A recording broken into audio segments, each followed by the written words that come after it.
अस्सलामुअलैकुम नाजरीन कराम, नई वीडियो में आपको खुश आमदीद कहते हैं। मोहसिन नकवी के हवाले से ख़बरें अच्छी नहीं आ रही, शदीद बीमारी का दावा किया जा रहा है।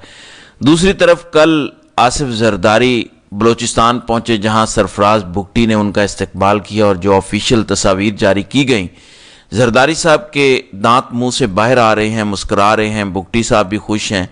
लग ही नहीं रहा कि जरदारी साहब किसी ताज़ियत पर गए हैं, अफसोस करने गए हैं, यकजहती के लिए गए हैं, उस सूबे के अंदर गए हैं जहाँ पे सबसे ज़्यादा दहशतगर्दी है और वहाँ पे बज़ाहिर पीपल्स पार्टी की जरदारी साहब की ही हुकूमत है। हंस रहे थे, क्या आप जश्न मना रहे हैं? आप किसी शादी पे गए हुए थे, आप किसी अफ्तार डिनर के अंदर गए हुए थे? ज़रा अंदाज चेक करें। एक तरफ चीफ साहब ने कहा कि सॉफ्ट स्टेट से हमें निकलना होगा, हमें हार्ड स्टेट बनना होगा, ज़रा रवैया सख्त करना होगा, गवर्नेंस के गैप कब तक फौज भरेगी और जानों के नजराने देगी। दूसरी तरफ ज़रा सुप्रीम कमांडर का रवैया चेक करें। सुप्रीम कमांडर ने बलूचिस्तान में बैठकर कहा कि देखें, मैं ईद के बाद बलूचिस्तान के अंदर कैंप लगाऊंगा, महरूमियां हम दूर करेंगे और दहशतगर्दी से हम छुटकारा हासिल करेंगे। आप देखना किस तरह से हरियाली होगी और सारी चीज़ें वापस आ जाएंगी। दूसरी तरफ मैंने आपको खबर दी थी कि शहबाज शरीफ सऊदी अरब 4 रोज़ा दौरे पर जद्दा पहुंचे हैं। जद्दा के गवर्नर ने इस्तकबाल किया और साथ मरियम बीबी भी थी, ऐनक शैनक लगाई हुई, अबाया पहना हुआ। उम्रे के लिए बताया जा रहा है कि पूरा लाओ लश्कर, पूरा जहाज भर के उम्रा करने के लिए गया है, पूरे सरकारी प्रोटोकॉल के साथ। और जाते हुए बड़े मियाँ ने रुखसत किया है, दुआएं दी हैं, बेटी को गले लगाया है। आमतौर पर रमज़ान के आखिरी अशरे के अंदर मियाँ साहब भी जाते हैं, मक्का के अंदर अपना आखिरी अशरा गुजारते हैं, ईद भी अक्सर वहीं पर करते हैं। लेकिन इस दफ़ा मियाँ साहब नहीं गए। हो सकता है वो जो नई लेयर कमेटी बनी है जिसके पैटर्न एंड चीफ मियाँ साहब हैं, तो मियाँ साहब ने कहा हो कि मैं ज़रा लाहौर के हवाले से मामलात देखता हूँ, ज़रा चूना शूना मरवाता हूँ, प्लस्तर चेक करता हूँ, आप बेटा जाओ बाकी सारे अहलो हयाल के साथ। दूसरी तरफ आपको खबर दी थी कि जो बरतानिया के अंदर झंडे लगे हैं आले शरीफ के, बरतानिया की सरकारी वेबसाइट्स पर लग चुका है कि हसन नवाज डिफाल्टर हैं, वारदातिये हैं। हमारा कोई 94 लाख का इन्होंने टैक्स देना है, जिस पर इन्हें कोई 52-54 लाख पाउंड जुर्माना भी हुआ है। तो अब पता है क्या बयानिया बनाया जा रहा है सोशल मीडिया पर कि असल में ये 10 साल पुरानी खबर है, 10 साल पुराना वाक़या है, पुरानी कहानी दोहराई जा रही है। यानी वो 10 साल पहले चोर थे, अभी की ये वारदात नहीं, ये पुरानी वारदात है। ये नहीं कहा जा रहा कि झूठी खबर है, हम चोर नहीं है, अल्हम्दुलिल्लाह हमने कोई 2 नंबर या नाजायज़ काम नहीं किया, बल्कि कहा जा रहा है कि वो तो पुरानी रिपोर्ट है, वो 10 साल पहले चोरी की थी, 10 साल पहले इल्ज़ाम लगा था, वो अभी प्रोपोगेंडा शुरू हो रहा है। कोई शर्म भी होती है ना बंदे में कि झूठे मुंह कह देता है कि इल्ज़ामात लग रहे हैं, सियासी इंतकाम का निशाना बनाया जा रहा है। कह रहे नहीं, वो पुरानी चोरी है, वो पहले की वारदात है, अब वाली नहीं है। यानी ये तमाशा लगा हुआ है।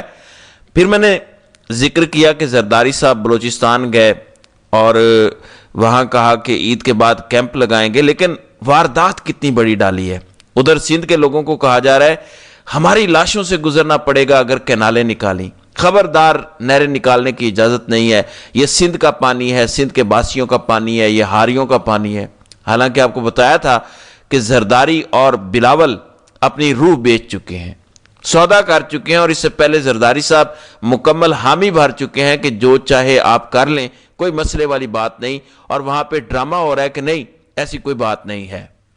अब मैं ज़रा आपके सामने खबर रख दूँ, ख़ास तौर पे ये सिंध वालों के लिए खबर है। खबर यह है कि दरियाए सिंध पर कैनाल बनाने के मामले पर पंजाब हुकूमत ने अरबों रुपए मुख्तस कर दिए। भाईजान नहरें बनने लगी हैं, बजट मुख्तस हो गया है, वारदात डल गई है। जो आपको बेवकूफ़ बना रहे हैं ना बहरूपीय सिंध के नाम पे, हमें सिंध पे हुक्मरानी, हम हमेशा सिंध पे हुक्मरानी करने वाले, अरबों रुपए मुख्तस हो गए। मैं ज़रा तफसील आपके सामने रख देता हूँ। तफसीलात के मुताबिक पंजाब हुकूमत ने चोलिस्तान और चौबहार कैनाल के लिए बजट में फ़ंड्स मुख्तस कर दिए हैं। पंजाब हुकूमत ने चोलिस्तान कैनाल के लिए 218 अरब रुपए और चौबहार कैनाल के लिए 20 अरब रुपए मुख्तस किए हैं। चोलिस्तान कैनाल पर रवां माली साल के दौरान 6 अरब रुपए लगाए जाएंगे और आइंदा माली साल 2026 اور 27 کے دوران 10 ارب روپے خرچ ہوں گے۔ چوبہار کینال کے لیے رواں سال 550 ملین روپے اور اگلے سال 2 ارب سے زائد روپے جو ہیں وہ خرچ ہوں گے۔ تو بجٹ ابھی سے اناؤنس ہو چکا ہے اور نہروں پر کام شروع ہو جائے گا۔ اب جو سندھ کے لوگ اس امید پر بیٹھے ہیں کہ بلاول ہمارا مسیح ہے، زرداری اور ادی فریال پور اور باقی سارے لوگ ہمارے ساتھ کھڑے ہیں، کوئی بھی آپ کے ساتھ نہیں کھڑا ہوگا اور یہ نہریں بنے گی، کیونکہ یہ نہریں اسٹیبلشمنٹ بنوا رہی ہے۔ جو فوج کو زمین الاٹ ہوئی ہے اس کے لیے یہ سب کچھ ہو رہا ہے۔ پھر ایک اور اہم خبر، دعویٰ یہ ہو رہا ہے کہ محسن نقوی جو اہم ترین کمیٹی اجلاس کے اندر بھی نہیں گئے، جو 7-8 گھنٹے چلتا رہا، اب رضی دادا وہ ایک چیبے سے صحافی، وہ یہ دعویٰ کرتے ہیں کہ محسن نقوی شدید بیمار ہیں اور وہ بیرون ملک گلف کے ایک ملک میں ہاسپٹل میں داخل ہیں۔ ہو سکتا ہے وہ سعودی عرب، وہ زیادہ چانسز ہیں کہ وہ UAE ہوگا۔ تو بتایا جا رہا ہے کہ بیمار ہیں، شدید بیمار ہیں، اتنے بیمار ہیں کہ وہ اس وقت ہاسپٹل میں ایڈمٹ ہیں۔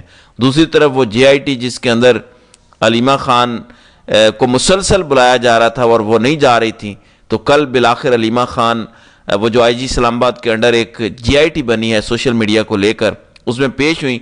6 گھنٹے تک ان سے سوالات ہوئے کہ سوشل میڈیا آپ ہینڈل کرتی ہیں، آپ ماسٹر مائنڈ ہیں، اور ذرائع بتا رہے ہیں کہ انہوں نے بتایا کہ جبران الیاس لڑکا ہے وہ ہینڈل کرتا ہے، میں ان سے ملی بھی نہیں ہوں لیکن رابطہ رہتا ہے اور ٹویٹ اور خان کی گفتگو کے حوالے سے میں ان کو انفارمیشن دیتی ہوں۔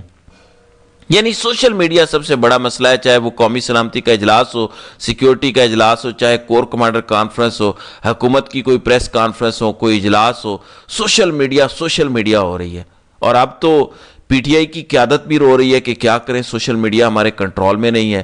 کل آپ کو بتایا تھا خان کو جا کے سلمان اکرم راجہ اور بیرسٹر گوہر انہوں نے کہا کہ خان صاحب ہم تو کنٹرول نہیں کر سکتے، ہم سے کہا جا رہا ہے سوشل میڈیا کو کنٹرول کریں، تب بات یہ بن سکتی ہے اگر سوشل میڈیا آفیشلی سیکٹری اطلاعات کے انڈر ہو۔ دوسری طرف بڑی تیزی کے ساتھ رمضان کے مہینے میں ایون آگے عید نزدیک آ رہی ہے، مسلسل PTI کے سوشل میڈیا کے ورکرز کو اٹھایا جا رہا ہے گھروں سے، اور PTI کی قیادت ہاتھ پہ ہاتھ رکھے ایون ڈس آن کر رہی ہے۔ بظاہر لگتا ہے کہ PTI کی قیادت نے طاقتوروں کو یہ بتا دیا ہے کہ یہ سب ہمارے کنٹرول میں نہیں ہے، ہم تو خود ان سے ڈرتے گھومتے ہیں، کیونکہ شور یہ ڈال دیتے ہیں کہ دیکھو دیکھو یہ باہر عیاشیاں کر رہے ہیں جبکہ اندر خان ہے۔ تو اب آپ اس کو خود ڈسپینڈ کریں، آپ خود ان کو ماریں، ان کی چترول کریں اور ان کو ذرا سبق سکھائیں، ان کا انقلاب نکالیں، ان کو ذرا سمجھ آئے، ہم ان کو کنٹرول نہیں کر سکتے۔ پھر خبر یہ بھی ہے وہ جو عالمی معاملات کے لیے انٹرنیشنل افیئرز کے لیے کمیٹی خان نے بنائی تھی، وہ کمیٹی توڑ دی گئی ہے۔ اس کمیٹی کے اندر زلفی بخاری، سجاد برقی، شہباز گل اور عاطف خان تھے، باقاعدہ نوٹیفیکیشن جاری ہو چکا ہے اس کمیٹی کی، اب کوئی ضرورت نہیں ہے۔ دو چیزیں ہیں، ایک تو یہ ہو سکتا ہے کہ خان اس کمیٹی کی جو ابھی تک کی کارکردگی ہے اس سے مطمئن نہ ہو، دوسرا عمران خان نہیں چاہتا یا خان کو امید نہیں ہے کہ عالمی مدد یا کوئی ایسی آواز اٹھے گی، تو خان یہی چاہتا ہے کہ کسی پر امید نہ رکھی جائے، اپنی جد و جہد خود کی جائے۔ لیکن جس طرح سے لوگ ہاتھ میں پالش لے کر پھر رہے ہیں کہ شہباز شریف سائڈ پہ ہٹیں، ہماری باری آئے اور ہم بوٹ چمکانا شروع کریں، پھر ان کے ہوتے ہوئے کون سا انقلاب آنا ہے؟ سوشل میڈیا کے لوگوں کی شترول ہو رہی ہے، اٹھا رہے ہیں، ہر روز ایک نیا واقعہ ہو جاتا ہے، اور وہاں پریس کانفرنس ہوتی ہے کہ اگرچہ وہ PTI کے ہی ہیں، ورکر ہیں، جلسوں میں بھی آتا ہے، لیکن اس کا تعلق ہم سے نہیں ہے، یعنی سادہ لفظوں کے اندر ڈس آن ہو رہے ہیں۔ پھر آج جنید اکبر چیئرمین پبلک اکاؤنٹس کمیٹی، ان کی جانب سے بڑا چھکا مارا گیا، توشہ خانہ کا انہوں نے 1947 سے لے کر اب تک کا سارا ریکارڈ طلب کر لیا ہے، تاکہ پتہ چلے کہ جب سے پاکستان بنا ہے آج تک کس نے کتنے تحفے لیے ہیں، کتنے بیچے ہیں، کتنے رکھے ہیں اور کتنے پیسوں کے عوض لیے ہیں، سارے کا سارا دودھ کا دودھ پانی کا پانی ہو اور حقیقت قوم کے سامنے آ سکے۔ تو ناظرین کرام، آپ کی اس ویڈیو کے حوالے سے کیا رائے ہے؟ آپ اپنی رائے کا اظہار کامنٹ سیکشن میں ضرور کیجیے گا۔